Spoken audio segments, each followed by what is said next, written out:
اب لگا نظر نہیں آتا. تو یہ کیا زیادتی نہیں ہے سندھ کے عوام کے ساتھ؟ کیا کراچی کی اگر ہم بات کریں تو آج ہم یہ سمجھتے ہیں کہ ہم اصل سٹیک ہولڈرز جن کو سمجھتے ہیں، جنہوں نے قیام پاکستان کے لیے ہجرت کی، قربانی دی، ووٹ کیا، آج ان لوگوں کے ساتھ جو اس ملک کے اندر جو پیچھے ایک رویہ رکھا گیا اور جو کچھ ہوا، تو پی ایم ایل این کا ہمیشہ یہ رہا ہے کہ تمام جو سیکٹس ہیں اور تمام مکاتب فکر کو ساتھ لے کے چلا جائے. اگر اس ملک کو ترقی دینی ہے تو اس کے لیے سب کو مل کے چلنا ہوگا، اور اس کے لیے آج اس سفر کا آغاز ہو چکا ہوا ہے. میں اپنی پی ایم ایل این کی ٹیم کا اور ایم کیو ایم کی ٹیم کا انتہائی شکر گزار ہوں کہ انتہائی سلجھے ہوئے طریقے سے، انتہائی دانش مندی کے ساتھ ایک ایک سیٹ کے اوپر جو جس کا حق بنتا تھا اس کے حساب سے جو ہے آج ہم نے اپنی سفارشات فائنل کر لی ہیں، اور انشاءاللہ لیڈرشپ کو یہ کل تک چلی جائیں گی، اور لیڈرشپ جو ہے وہ اپنے طور پہ آپس میں بیٹھ کے ایک اس کو اناؤنس کر دے گی. فیصلہ ایک ہے، اعلان ایک ہے کہ اب لوٹ مار کی سیاست نہیں چلنے دینی، کرپشن کی سیاست نہیں چلنے دینی، جبر اور زیادتی کی سیاست نہیں چلنے دینی. سندھ کے عوام اور پاکستان کے عوام کا جو حق ہے ان کو وہ حق دلانا ہے، اور ان کے حقوق کے اوپر ڈاکہ مارا گیا تھا اس ڈاکے کو ختم کر کے عوام کو وہ والا پاکستان دلانا ہے جس کے لیے ہمارے بزرگوں نے جد و جہد کی تھی. بہت شکریہ. پاکستان زندہ باد. باری باری باری باری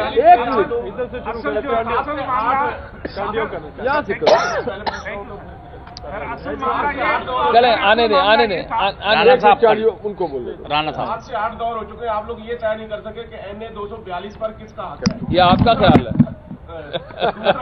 دوسرا صاحب نے کہا کہ ہم مل کے دن میں گورنمنٹ بنائیں گے، تو وزیر اعلیٰ کس پارٹی کا ہوگا ذرا یہ بھی بتا دیں. دیکھیں سب سے سوری پلیز دیکھیں سب سے پہلے میرا خیال ہے کہ این 242 کے اوپر میرا خیال ہے کہ ہم آپس میں بیٹھے اور آپس میں ہم نے فیصلہ کیا ہے. فیصلہ میں آپ کے سامنے رکھ دیتا ہوں. فیصلہ یہ ہوا ہے کہ چونکہ ایم کیو ایم پاکستان کا اپنا کلیم ہے کہ ایم کیو ایم پاکستان کے سینئر ڈپٹی کنوینر مصطفیٰ کمال بھائی آلریڈی وہاں پہ امیدوار موجود ہیں اور پچھلے 2 مہینے سے اپنی کیمپین کو چلا رہے ہیں.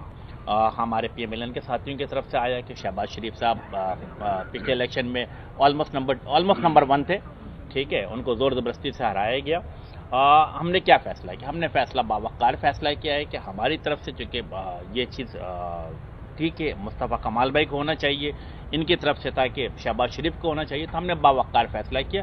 ہم اپنے خالد مقبول صدیقی بھائی پہ اور شہباز شریف بھائی پہ چھوڑ دیا ہے کہ آپس میں رابطہ کر کے جو بھی فیصلہ کریں گے ہم تمام سیاسی پارٹیوں کو اس کو قبول ہوگا.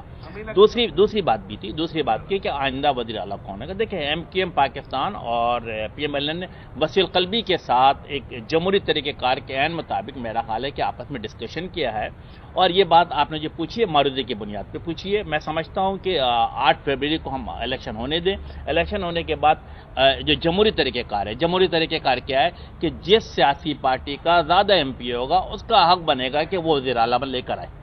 اچھا یہ بتائیں ابھی تک صاحب کہ اور میں اس کے اندر ایک ایڈ کر دوں. دیکھیں ہمارے اس وقت جس طرح میں نے کہا کثیر الجماعتی اتحاد، اس میں جی ڈی اے بھی ہے، فنکشنل بھی ہے، جے یو آئی بھی ہے، اے این پی بھی ہے، نورانی صاحب بھی ہیں، مطلب سب لوگ اور سب ساتھی شامل ہیں. تو یہ بالکل امین الحق بھائی نے صحیح کہا کہ ہم جمہوری رویوں کو فروغ دینے والے لوگ ہیں. اس الیکشن میں جس جماعت کے کینڈیڈیٹ زیادہ جیتیں گے پھر بیٹھ کے بامی مشاورت سے وہ فیصلہ ہو جائے گا. سر ذرا ان کا امین الحق صاحب، وہ ایک پنجابی میں کہاوت ہے کہ میں کلی دلدار رضا، ایک ایم کیو ایم اور اتنوں کے ساتھ اطاعت. تو آپ کس کو کیا دیں گے؟ کیونکہ رات کو جی ڈی والے بھی مانگیں گے، جے یو والے بھی آپ سے دیکھ رہے ہیں، اور باقی تنظیمیں جو ہے وہ بھی آپ کی طرف متوجہ ہیں. تو ایک ایم کیو ایم کس کو راضی کرے گی؟ چانڈیو صاحب، حقدار کو اس کا حق دیا جائے گا. وہ تو ہے. دیکھیں ایم کیو ایم پاکستان شہری سندھ کی ایک بڑی سیاسی پارٹی ہے، لیکن بڑی سیاسی پارٹی ہونے کے ساتھ ساتھ وسیع القلبی کا بھی مظاہرہ کرتی ہے. اس شہر میں رہنے والے اور صوبے سندھ میں رہنے والے تمام اکائیوں کو ساتھ لے کر چلنا چاہتی ہے. تمام سیاسی پارٹیوں کے ساتھ ایک گڈ ورکنگ ریلیشن بنانا چاہتی ہے. پی ایم ایل این ہو، ان کے ساتھ ابھی نہیں بلکہ پچھلے 5 سال سے گڈ ورکنگ ریلیشن تھا، اور پچھلے 16 مہینے سے میں سمجھتا ہوں گڈ